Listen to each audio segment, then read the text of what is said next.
Yo les gars, aujourd'hui nouvelle vidéo avec la présentation d'une nouvelle équipe compétitive pour FUT Champions. Donc, dans les épisodes précédents, je vous avais montré des équipes avec des budgets assez faibles. Là, on augmente encore un petit peu plus le budget, on passe à 300 000 crédits cette fois-ci. Donc voilà, je vous ai concocté une équipe. Il y a des joueurs que j'avais déjà mis dans les équipes précédentes. Parce que voilà, c'est des joueurs quand même cheatés comme on peut voir là, Alessandrini, Paulinho, je crois qu'il était déjà dans une équipe aussi. Voilà, c'est des joueurs cheatés qui, peu importe le budget, peuvent être très performants pour FUT Champions. Donc voilà les gars, comme d'habitude, je vais vous présenter les joueurs un par un, vous dire pourquoi j'ai choisi lui. Et après, à la fin du match, je vous montrerai quelques petites phases de gameplay avec cette équipe. On va directement passer par le gardien de but, Karius. Donc voilà, lui il est là pour le collectif, vous pouvez voir, il fallait un lien avec un défenseur central. Donc voilà, j'ai choisi Karius pour le lien vert avec Rudiger.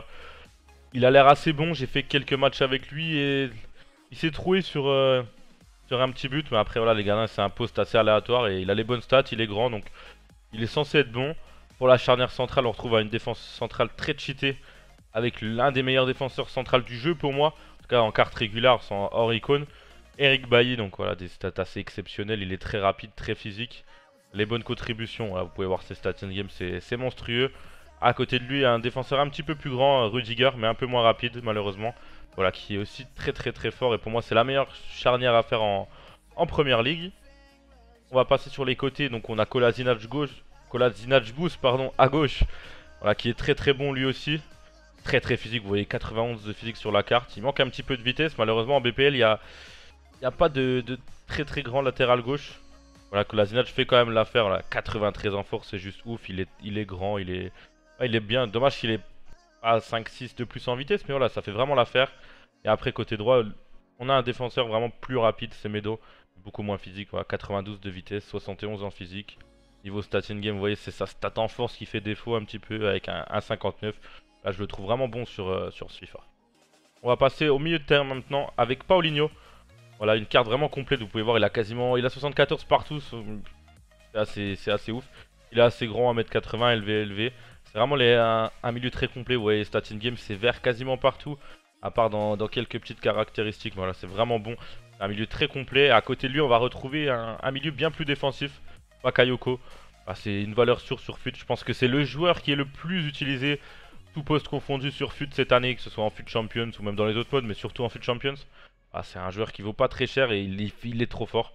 C'est partie des meilleurs milieux du jeu, je pense. Alors que là, il coûte que 8000 crédits. Il est monstrueux. Après, voilà, faut pas s'attendre à marquer avec lui. Il a vraiment une stat en frappe dégueulasse. Mais sinon, tout le reste, voilà, c'est monstrueux. Il est grand, il est physique, il est assez rapide. Il est bon dans la relance. Voilà, il est vraiment monstrueux. En MC, mais voilà, on va changer la formation après une game. On passera en 4-2-3-1. Mais là, en MC, on a Gabriel Jesus qui lui sera MOC en cours de match. Ah, en MOC, il est juste monstrueux. Pareil, c'est une des cartes les plus utilisées, c'est une carte cheatée. Et là, il en faut aussi pour... c'est une équipe compétitive, donc il faut des cartes cheatées. Gabriel Jesus en est une. Voilà, il est rapide, il a une bonne finition pour un 81 général. Et voilà, il est très technique, très agile. Il a les 4 étoiles geste technique et les 4 étoiles mauvais pied, il est vraiment bon. Et après, pour le trio offensif, on aura Alessandrini que j'avais déjà présenté dans une équipe précédente. Ah, c'est un de mes coups de cœur cette année. Moi, j'ai la carte rouge, mais en gros, ça correspond à la carte boost. Donc la carte Inform.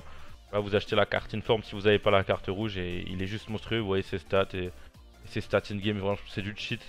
Il est aussi très utilisé en FUT Champions, mais c'est normal, c'est du cheat, il est vraiment monstrueux. On a même pu présenter sa carte. Et après, en pointe, on aura Lacazette. Voilà, une très bonne carte. Alexandre Lacazette qui a signé à Arsenal du coup cet été. Voilà, l'ancien joueur de Lyon, vraiment très bon. Il a 4 étoiles geste technique, il est rapide, il a une très bonne finition, 87. Il est assez physique, donc ouais, j'aime bien les attaquants comme ça qui sont assez complets.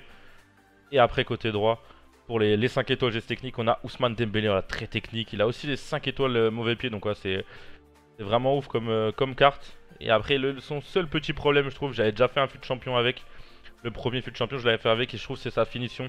Il manque un petit peu de finition. Après, voilà, il manque aussi de physique, mais c'est surtout sa finition qui m'avait posé problème. Mais voilà, sinon sa carte elle est monstrueuse et voilà, il vaut vraiment ses 18 000 crédits. Il vaut même plus que ça pour moi. Il a vraiment baissé, il coûtait beaucoup plus cher au début. Et voilà, il est juste monstrueux. Pour ce que ça va donner in-game, du coup, comme je vous ai dit, on va passer en 4-2-3-1. On va pas rester dans cette compo là, on va laisser la casette en pointe. On va mettre Alessandrini à gauche, Dembélé à droite. Et Gabriel Jesus en MOC. Et après, en milieu, Bakayoko, Paulinho. Niveau instruction, on va mettre dans le dos de la défense OBU. Couper ligne de passe RSTDR au milieu. En 2 MDC, RS et derrière aux latéraux. Et après niveau tactique perso, et la tactique perso que j'utilise d'habitude vu que c'est un 4-2-3-1, c'est ma compo préférée, c'est la compo que j'utilise en compétition. C'est à peu près ma tactique perso habituelle, juste voilà, là j'avais pas remis, j'avais pas vu, il faut mettre libre là. Voilà, c'est à peu près ça. Voilà, comme d'habitude je vais vous laisser avec les petites phases de gameplay maintenant. N'hésitez pas à faire l'équipe, comme d'habitude elle est vraiment monstrueuse. Pour les prochains épisodes, je pense que je ferai une équipe à autour de 500 000 crédits et ça montera au fur et à mesure des épisodes, ne vous inquiétez pas. Je vous laisse donc avec les petites phases de gameplay. Bonne fin de vidéo les gars.